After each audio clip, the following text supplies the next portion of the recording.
نحمده ونصلي على رسوله الكريم أما بعد فأعوذ بالله من الشيطان الرجيم وقل جاء الحق وزهق الباطل إن الباطل كان زهوقا صدق الله مولانا العظيم। উপস্থিত আজকে বাংলাদেশ খেলাফত মজলিস কর্তৃক আয়োজিত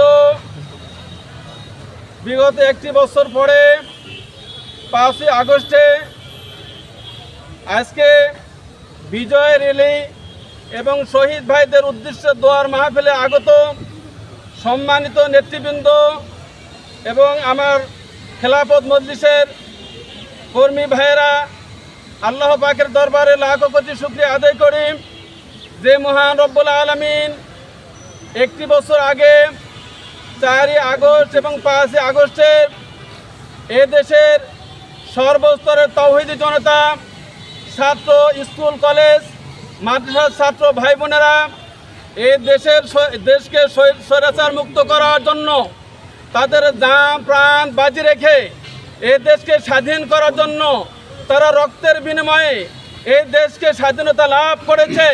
সুতরাং যে সমস্ত শহীদ ভাই বোনেরা, তাওহীদি জনতা এই দেশকে স্বাধীন করার জন্য তারা জীবন দিয়েছে, তাদের আমরা মাগফিরাত কামনা করছি। আল্লাহ পাক তাদেরকে জান্নাতে উচ্চ মাকাম দান করেন। তবে আমার নেতাকর্মী ভাইদের দৃষ্টি আকর্ষণ করে জানাচ্ছি, আমাদের শুধু সেই গত বছর 5 আগস্টে যুদ্ধ করে আমরা যে নিরাপত্তা ভূমিকা পালন করব তা আদৌ করা সম্ভব নয়, আদৌ করা যাবে না।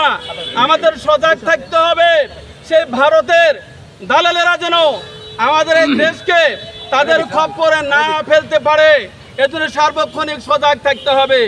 এবং এই দেশকে আমরা ফ্যাসিস্ট মুক্ত করেছি এবং এই দেশকে আমরা ফ্যাসিস্ট মুক্ত রাখবো ইনশাআল্লাহ।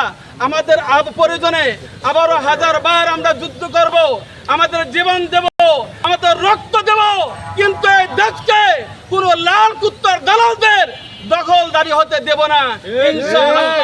আল্লাহ পাক আপনাদের সকলকে এই আন্দোলনের সাথে লেগে থেকে এই দেশকে ওলামায়ে কেরামদের নেতৃত্বে আনার জন্য সকলকে উদাত্ত আহ্বান জানাবো। এবং সামনে আমাদের জাতীয় সংসদ নির্বাচন আসছে, সেই জাতীয় সংসদ নির্বাচনে আমাদের বাংলাদেশ খেলাফতের মনোনীত প্রার্থী সকল থানার প্রার্থীকে যে কোনো মূল্যে যে কোনোভাবে তাদের জন্য দোয়া করে চেষ্টা করে তাদেরকে যে কোনো মূল্যে ইনশাআল্লাহ আমরা বিজয় করার জন্য চেষ্টা করব। আল্লাহ পাক আমাদের সকলকে তৌফিক দান করেন। আসসালামু আলাইকুম ওয়া রাহমাতুল্লাহ। মাশাআল্লাহ। সম্মানিত